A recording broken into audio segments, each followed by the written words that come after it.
encouraged to be good students. They're being encouraged to finish high school, and they're being encouraged to move on to institutions of higher education. So they're wanting to attend community colleges or even better colleges. And this is something, these are orders that are coming directly from El Salvador. Not all of them follow the orders, but those that do, they end up having, typical jobs like a college grad would, but it's all to benefit the organization.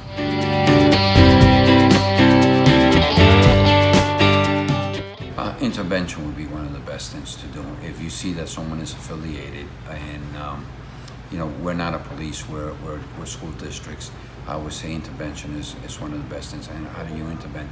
Well, if you see that they're tatted, if you see that they're using that type of language that many of the gang members will use, usually they speak with a school official, like a teacher, and they'll admit to it. Well, this is who I am, this is what I do.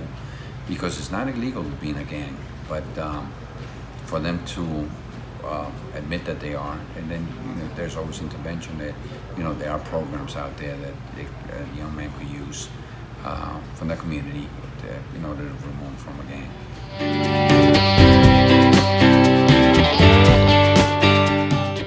It used to be a lot of mainly young men, but we have seen in the last 3 years huge change. The girls are involved at all ages, and they recruit from the elementary all the way up. But there's been a lot more involvement there by the young ladies than before, and many of them are being used to lure young men to be killed in a wooded area, or meet with them on social media. If there's someone that they have a conflict with, they will, one gang member is not going to say to someone else, well, let's go meet somewhere. No, they'll use a young lady to a person could be seriously hurt or even killed.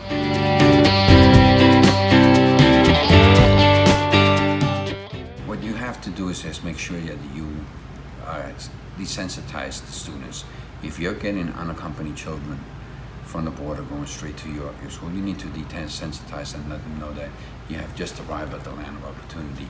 Anything kind of involvement that you had before, you don't have to be involved with that anymore. You have a chance to start a new life. You were reborn. If you were a gang member before, you were born into a gang when they did their ritual. Well, today starts a new ritual. You're walking into a school which could open any door that you want. And this is something that I encourage our students, and many of them that during our freshman orientation or when school begins, that if you had any affiliation before coming to our schools, this is the opportunity to leave everything behind. And if you need our help doing that, we will help you.